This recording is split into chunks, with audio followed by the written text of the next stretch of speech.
حضور نبی رحمت جانے جہانی کائنات صلی اللہ تعالی علیہ وسلم آیا جو بندہ مجھ پر ایک بار درود پاک پڑھتا ہے اللہ رب العزت اس کے لیے ایک بلال یعنی احد پہاڑ جتنی نیکیاں عطا فرماتا ہے۔ الصلاۃ والسلام علیک یا رسول اللہ، الصلاۃ والسلام علیک یا حبیب اللہ، الصلاۃ والسلام علیک یا سیدی القوم وعلی آلہ وصحبہ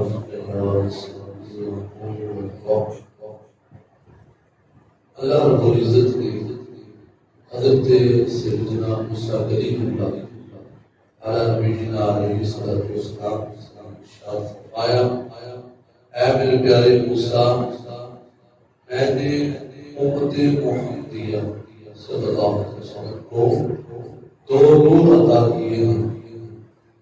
وہ دو نور اس لیے عطا کیے ہیں تاکہ وہ دو اندھیروں سے نقصان سے محفوظ رہے۔ سیدنا موسیٰ کلیم اللہ علیہ نبینا علیہ السلام کی ماری وہ دو نور کون سے ہیں جو تمہیں سردار کی امت کو عطا فرمائے۔ تو اللہ رب العزت نے ارشاد فرمایا پہلا نور جو امت محمدیہ کو دیا وہ رمضان کا نور دیا۔ فرمایا رمضان کی برکتیں، رمضان کی رونقیں، یہ نور رمضان کا تھا۔ اور دوسرا فرمایا کہ میں نے امت محمدیہ کو قرآن کا نور عطا فرمایا۔ یعنی مطلب یہ فرمایا کہ جو بندہ روزے رکھے گا، ماہ رمضان کا ادب کرے گا، احترام کرے گا، تو وہ دو جو اندھیرے ہیں اس سے وہ محفوظ رہ جائے گا۔ جو قرآن پڑھے گا، نماز تراویح پڑھے گا، وقت دے گا، تو فرمایا کہ وہ دو اندھیرے ہیں۔ جو روزے رکھے گا، قرآن پڑھے گا، فرمایا وہ قبر کا جو اندھیرا ہے اس سے محفوظ رہ جائے گا۔ پھر اس کی قبر روشن اور منور ہو، جیسے کل ہم نے بات کی ایک سوراخ تک بھی ہم رہنے نہیں دیتے، لیکن اگر اعمال اچھے ہوں گے تو وہ جو قبر ہے وہ جنت کے باغوں میں سے ایک باغ بن جاتی ہے۔ اور فرمایا جو روزے رکھے گا، قرآن پڑھے گا، جو قیامت کے دن کا جو ہولناک دن ہے 50,000 سال کا ایک دن ہے، فرمایا لیکن جو قرآن پڑھنے والا ہوگا، روزے رکھنے والا ہوگا، وہ قیامت کے دن پریشان نہیں ہوگا۔ کیوں؟ اس نے اللہ پاک کو راضی کیا ہوگا۔ یہ اللہ کا ہم پر فضل ہے کہ ہم اس دونوں چیزوں کو پائیں اور اندھیروں سے محفوظ رہیں گے، کیونکہ کل قیامت کے دن روزہ بھی بولے گا، قرآن بھی بولے گا۔ اگر آج ہم نماز تراویح کو ٹائم دے دیں گے، 7 کے بعد نماز تراویح ہوتی ہے، اس میں بھی لوگ ہیلے بہانے کا نہ ہی پڑھنی پڑتی، 7 کے بعد اللہ کے بندوں نے ہمیں موقع ملتا ہے، 7 کے بعد بھی ہم سستی کا مظاہرہ کر جاتے ہیں۔ لیکن جو پڑھتے ہیں ان کے حق میں قرآن بھی بولے گا، روزہ بھی بولے گا۔ قرآن کہے گا مالک اس نے بستر کو چھوڑا تھا، اپنی خوشخبریوں کو چھوڑا تھا، تیرا قرآن سننے کے لیے تیرے گھر میں آ گیا تھا، مولا اسے بخش۔ اب بات کو سمجھیے، جس کے حق میں قرآن بولے تو بتائیے اللہ کی ذات اسے کیوں نہیں بخشے؟ قرآن بول رہا تو اللہ اس کی بخشش فرمائے گا۔ روزہ بولے گا کہ سنت کے مطابق روزہ پورا کیا ہوگا۔ اور امیر المومنین مولا کائنات نے کتنی خوبصورت بات ارشاد فرماتے ہیں اگر اللہ پاک نے سرکار کی امت کو عذاب دینا ہوتا تو پھر سرکار کی امت کو نہ اللہ ماہ رمضان دیتا، نہ سورہ اخلاص دیتا۔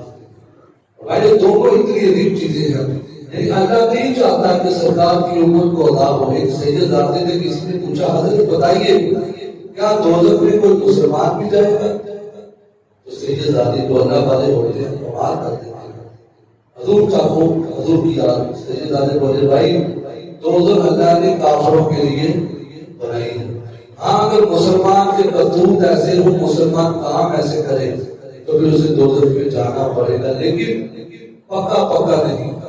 اور میں بھی جو اس نے گناہ کیے ہوں گے ان کا عذاب جب پورا ہو جائے گا پھر اللہ کی راہ میں سے وہ جنت میں چلا جائے گا۔ لیکن فرمایا دوزخ کافروں کے لیے، جنت مسلمانوں کے لیے۔ تو فرمایا کہ اگر تم چاہتے ہو کہ اللہ پاک کی رحمتیں ہوں تو پھر ماہ رمضان کا کرو، سورہ اخلاص کا بھی مٹ کرو، اور کیا ہی خوب ہو کہ ہم سحری کریں تو باوضو ہو کر کریں۔ بڑی برکت ہے باوضو ہو کر سحری کرے، باوضو ہو کر افطاری کرے، اور کیا ہی اچھا اگر صبح ہو یہ سب سے پہلے نماز تہجد ادا کریں۔ بہت ہی پیارا وظیفہ ہے کہ ہم کر سکتے ہیں آسانی کے ساتھ۔ صبح جب ہم اٹھیں سب سے پہلے باوضو ہو کر 2 نفل تحیت الوضو کی بڑی حکمت بڑی بات اور بڑی مزے کی بات اور بڑی قیمتی بات، شاید ہم پڑھتے بھی ہوں لیکن اس کی فضیلت سننے کی اور مزہ آئے گا۔ ہمیں جو بندہ صحیح طریقے سے وضو کرے، کیا کرے؟ وضو صحیح طریقے سے، ایڑی خشک رہے گی، انگلیاں خشک رہے گی، کوڑیاں خشک رہے گی، جلدی نہیں، ہمیں صحیح طریقے سے وضو کرے، پھر اس کے بعد 2 نفل تحیت الوضو کے پڑھے، اللہ اس پر جنت واجب کر دے گا۔ یہ اللہ پاک کی رحمت ہے۔ ڈر تھا کہ اس کی سزا اب ہوگی یا روز جزا، دی ان کی رحمت نے سزا، یہ بھی نہیں وہ بھی نہیں، یہ اللہ کی رحمت نے لوگوں کو بتا رہی خوش کر جب ہم اس کو اٹھیں تحیت الوضو کی نماز ہماری تہجد جو 2 نفل پڑھ کر پھر سحری ہے، اور اللہ پاک شکر ادا کریں۔ اللہ تعالیٰ کی پاک کا انتظار ہے، اللہ تعالیٰ کو خوب نیکی